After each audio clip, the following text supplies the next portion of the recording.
আজ আমাকে কথা বলতেই হবে ইনশাআল্লাহ, কারণ আগামীতে আবার আপনাদের সাথে দেখা হবে কিনা আমি জানি না। কথা বলতেই হবে। বসেন, কেউ দাঁড়িয়ে থাকবেন না। আমি দেখতে পাচ্ছি বাংলাদেশের ভাগ্য আকাশে উত্তর গগনে কালো মেঘ জমা হয়েছে, ঝড়ের পূর্বাভাস লক্ষ্য করছি। যদি মোকাবেলা করতে না পারেন সক্ষম ভাবে, এমন অন্ধকার গাঢ় কালো অমাবস্যার রাত আসতে পারে যার সুবে সাদেক হওয়া অসম্ভব। সুতরাং আপনারা কি কাপুরুষের মতো কাফের মুশরিকদের গোলামি করে মরতে চান? বিড়ালের মতো 500 বছর বেঁচে থাকার কোনো লাভ নাই। সিংহের মতো 1 ঘন্টা বাঁচতে চাই। আমাদেরকে বলা হয় সাম্প্রদায়িক উস্কানিমূলক কথা নাকি আমি বলি। পত্রপত্রিকা দিছে না তারা? সাম্প্রদায়িক উস্কানি কথা, সাম্প্রদায়িক উস্কানিমূলক কথা বলি। সেই জন্যই বোধহয় শত শত মুসলিম আমাদের কাছে এসে মুসলমান হয়। মানুষে আর বোকা বানানো যাবে না। যাবে কি? আর বোকা বানানো যাবে? তারপর বলছে কি? এরপরে বলছে আমাকে বলছে রাজাকার। শুনে রাখো চট্টগ্রামের লক্ষ লক্ষ জনতা, পার্লামেন্টে যখন আমাকে এই কথা বলা হয়েছিল, আমার পার্লামেন্টের কলিগ জাফরুল্লাহ চৌধুরী সাহেব বসে আছেন এখানে, হ্যাঁ, জাফরুল ইসলাম চৌধুরী বসে আছেন পাশে, প্রধানমন্ত্রী সুদ্ধা, অন্তত 3 শতাধিক পার্লামেন্টের সম্মানিত সদস্যরা সেদিন বসা।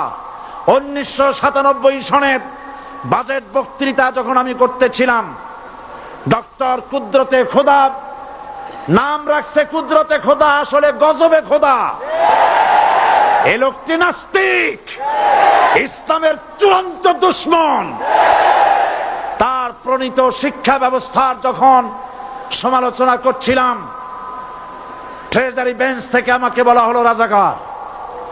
আমি আমার সমস্ত শক্তি একত্রিত করে বলেছিলাম শুধুমাত্র হিন্দুস্তানের রাজাকারেরাই আমাকে রাজাকার বলতে পারে। আমি বলেছিলাম 1973 সন পর্যন্ত আমি বাংলাদেশের কোন রাজনৈতিক দলের নেতা এবং কর্মী ছিলাম না। আমি রাজাকার নই। আমাকে রাজাকার বলে যদি তাকেও প্রমাণ করতে না পারে 10 কোটি টাকার মানহানি মামলা দায়ের করব। আমার এই বক্তব্য সারা দুনিয়া শুনেছে। পার্লামেন্টে আমার এই বক্তব্য রেকর্ড হয়ে আছে। সেদিন 3 শতাধিক পার্লামেন্ট মেম্বারের কেউ আমার চ্যালেঞ্জ গ্রহণ করেন নাই। যে কোনো ব্যক্তি পার্লামেন্টে গিয়ে আমার বক্তৃতা দেখে আসতে পারেন। এরপরে 1997 সনের 7 অক্টোবর দৈনিক জনকণ্ঠ পত্রিকা যখন আমার বিরুদ্ধে লিখলো, সেই পত্রিকায় সাইদির ওপেন চ্যালেঞ্জ 8ম পাতা, 1997 7 অক্টোবর, এত বড় 2 কলমে হেডিং। সেখানে আমি বলেছি বাংলাদেশের সকল সাংবাদিক, গোয়েন্দা বিভাগ, বাংলাদেশের সকল বুদ্ধিজীবীকে আমি আমার পিরোজপুরে আমন্ত্রণ করছি। আমার উপস্থিতিতে যদি কেউ প্রমাণ করতে পারে বাংলাদেশের স্বাধীনতা যুদ্ধের বিরুদ্ধে আমার কোন ভূমিকা ছিল, সজ্ঞানে স্বেচ্ছায় জাতীয় সংসদের সদস্য পদ থেকে পদত্যাগ করব। 3 বছর পার হয়ে গেছে, আজ পর্যন্ত কেউ এই চ্যালেঞ্জের মোকাবেলা করে নাই। সুতরাং আমাকে যারা রাজাকার বলবে তারা পিতৃ পরিচয়হীন অবৈধ সন্তান। 1971 সনের, শোনো মুসলমানেরা, 1971 সনের কোন কাদা সাইদির গায়ে লাগে নাই। আমাকে রাজাকার বলে জনগণ থেকে বিচ্ছিন্ন করবা, জনগণ থেকে আমারে বিচ্ছিন্ন করা যাবে না। কারণ এই জনগণ আমার জন্য আসে না, এই জনগণ আসে আল্লাহর কোরআনের জন্য।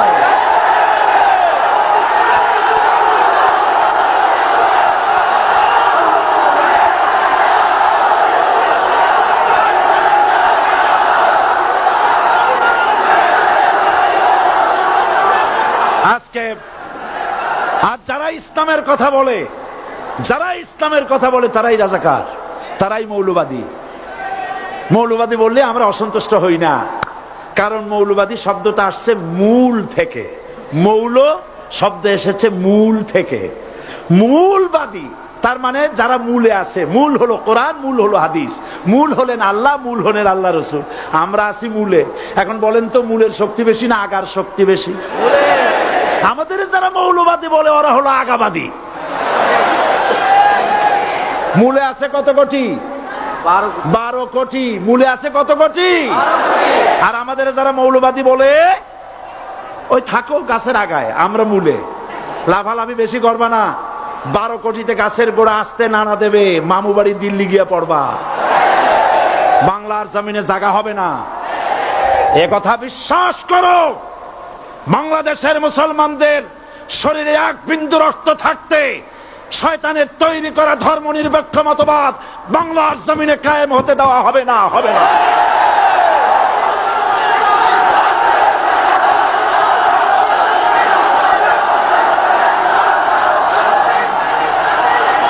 রাসূল করিম সাল্লাল্লাহু আলাইহি ওয়াসাল্লাম কোরআন প্রতিষ্ঠার জন্য আন্দোলন করেছিলেন। আয়াতুল কুরসি আমাদের সে কথাই শিখেছে। আল্লাহ রাব্বুল আলামিন বলেন, আল্লাহু লা ইলাহা ইল্লা হুয়াল হাইয়ুল কাইয়্যুম। প্রাণ খুলে পড়েন, আল্লাহু লা ইলাহা ইল্লা হুয়াল হাইয়ুল কাইয়্যুম। আল্লাহ হচ্ছেন তিনি যিনি ছাড়া কোনো ইলাহা নাই, আইনদাতা নাই, বিধানদাতা নাই। আমরা মানুষের তৈরি করা আইন মানি না। 12 কোটি মুসলমানের দেশে আইন তৈরি করবে মানুষ, আমরা মানব না। পার্লামেন্টে তৈরি হতে হবে কোরআন দিয়ে, পার্লামেন্টে আইন তৈরি হতে হবে কোরআন দিয়ে। সুতরাং ভয় যতই পান আর যতই ষড়যন্ত্র করেন, 4 দল যখন একত্রিত হয়েছে, ঐক্যবদ্ধ থাকবে, সরকার ঐক্যবদ্ধভাবে গঠন হবে, নির্বাচন ঐক্যবদ্ধভাবে হবে এবং কোরআন হবে, আল কোরআনের পার্লামেন্ট হবে বাংলাদেশে।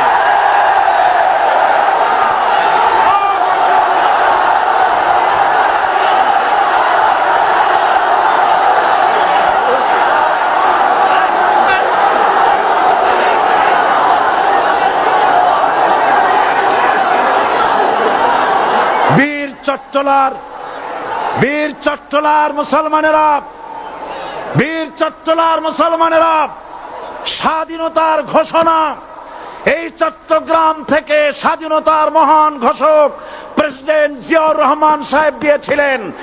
এই চট্টগ্রাম থেকেই ইসলামী রাষ্ট্রের ঘোষণা হবে।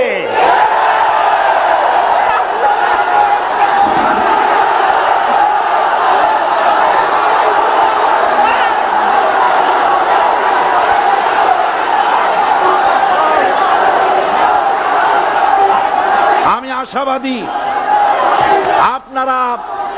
আপনারা অবশ্যই তা পারবেন। আমি 100% বিশ্বাস করি ইনশাআল্লাহ।